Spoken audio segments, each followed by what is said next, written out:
Dante, ano ang dahilan nitong mga guro na bakit gusto nilang tuluyan ng matanggal ang Smartmatic? Magandang tanghali, Ella. May inilatag na ilang dahilan o rason ang DepEd Teachers Union o DTU. Isa itong grupo ng mga guro na nagsusulong ng karapatan at kapakanan ng public school teachers. Gusto nilang hindi na makakasama sa halalan pa sa bansa ang kumpanyang Smartmatic.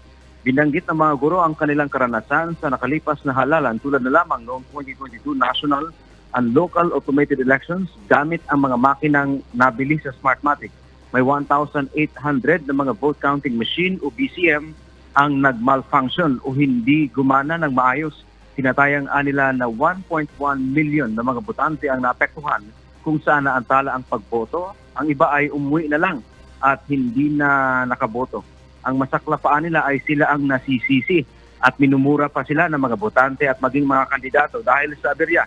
Bilang mga election worker, binigyang din ng grupo na dapat ang kanilang gagamiting mga makina ay mapagkakatiwalaan at accountable. Kaya naman gusto nilang masubukan naman ang ibang mga modernong makina. Wala silang pinipili kung anong kumpanya o makina, basta marisolba lang nila ang kanilang nararanasang problema tuwing eleksyon gamit ang mga makina ng Smartmatic.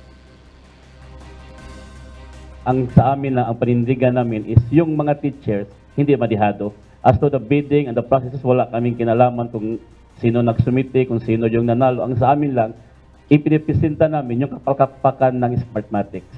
So kung mayroong bagong player, kahit anong pangalan dyan, subukan natin. Baka yung experience namin sa Smartmatics ay maibsan or hindi na maranasan.